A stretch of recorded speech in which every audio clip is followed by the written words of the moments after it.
malaise or. There we go. What'd you say, Jonathan? I'll word it better this time. Okay, do. The way you are defending these last 2 months, does it take some pressure off when there's some of those ragged stretches we saw offensively where you're either not getting the shots or you're not getting them to fall, that there's not the big run to answer either? Yeah, I do. It's all kind of tied. And then, again, playoffs should be different from regular season. Regular season, you're going to have bouts of malaise or, just, it's a long season. Trying to look past people, whatever, but that shouldn't happen in the playoffs. You should be on your game for 48 minutes, and I thought for the most part we came out the second half a little soft, and we have to cure that. You can't mess with the game, and but we righted the ship and went from there. But like I said, the good thing is I thought we played great defense, but we can improve it a lot, so that's great. Mike, the aggressiveness, the assertiveness, other than that little spell in the second half, is that what you have to see from this team, considering what you want to accomplish in these playoffs? Without a doubt, and that's the key. And I think first half they only had one offensive rebound. And again, we've said if we can rebound and then get into people like we did, and we fouled way too much, but when we do that, we're really good defensive. We had some really good defensive players. And then Clinton was getting all the big rebounds, and we were boxing out well and didn't have too many lapses of just concentration.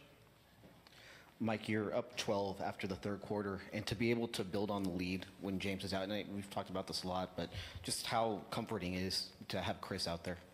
Well, I mean, this is comforting as any Hall of Fame point guard you have on the floor against maybe their second line guys. I mean, Chris is. James has been so good this year that you forget how good Chris is sometimes. I mean, he's I thought he had a great year this year, and any big moments and big times, he's stepping right up. So, to answer your question, very comforting, not surprising in the least. Mike, you talked about coming out third quarter a little soft. They got to within 5, but then you go on a 10-0 run. How big was that sequence? Well, yeah, I mean, that's. We should never got it to 5. I didn't think. I just thought we were a little careless, and things happen, and it seems to me to say, oh, yeah, but, there is another team that's playing hard. So we'll look at the film a little bit, and you're going to have ups and downs. I mean, I've never seen a game hardly yet where you come out and you go up 6, you go up 8, you go up 12, you go up 20, you go up 30, game's over. It doesn't happen that way. You go up 12, you go to 4, you go up 20, you go back to 8. It's up and down. That's why they have three-point line, 24-second clock, and you got the greatest athletes in the world out there.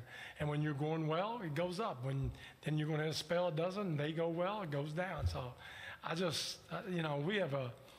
we just got some really smart players. And I thought when they got down to 5, they buckled down a little bit more. And the other team ran out of good stuff, or they did good stuff 3 or 4 times. Well, then 1 or 2 times they didn't, and got it back up to 8 or 9. How valuable is it when you have everyone in your starting lineup scoring the way they did tonight and kind of taking some of the load off James? Well, that's a lot to have to do with James, because he was creating a lot of that. And, that's key. As long as we share the ball and we're making the right plays, because we can get James, or James can get himself, not we. But he gets himself in a position that, okay, it's either a layup or a lob, or it's going to be a 3. And we can't design plays better than that.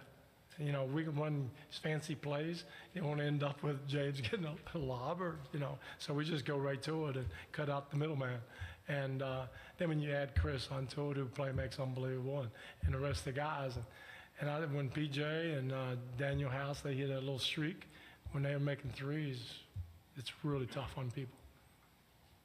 Mike, they used that force James Harden right strategy and kind of trying to take away that step back. How have you guys improved on that game plan since the Milwaukee game, and especially from James's point of view too? To be honest with you, it's not that we improved. Probably we've seen it a little bit more often now, and James just adjusts to it. It's like he does with everything. They throw something at him. It might get him a little bit, and then he just figures it out, and they don't get him on it anymore. And that's why he's so good offensively. I mean, it makes me smile. It makes me laugh. I mean, he's just so good. I don't know what you do. No, he could have a bad game, and they'll contribute to something. No, it's sometimes humans have bad games, and you're not stopping him. I don't care what you do. How well they were, or how much they were helping on pick and rolls and James Harden going right. How well do you think Daniel House and other guys did attacking those closeouts and getting to the rim? That was big. Again, they strung together 4 or 5 threes and just kind of broke it open. It was like hanging at 8 and 9, and then PJ, especially in the first half, hits 3 in a row if I'm not mistaken. Then Daniel House in the second half hits a couple in a row. Eric hits 1. When we do that, then I don't know what you do. I mean, it's a little bit like playing Golden State. You got to keep scoring. If you don't keep scoring, we are going to keep scoring. So the only way you can combat it is score more. Last question. How impressed were you with House playing in his first playoff game? Good. It was really good. You know, a little slow start, I thought, but then he came on and he gave us some really good minutes. But the whole thing with him, PJ, they might hit shots, might not. As long as he's playing hard, getting rebounds, and keeping his hands up, not fouling people, getting back on defense, his athleticism we need. And that's really all. He can change games that way. Now, if you hit threes on top of it, now, you know, you're talking, you know, elite. Thank you. Thanks, guys. James, Chris, and Clint will be at the podium. All three? Yes.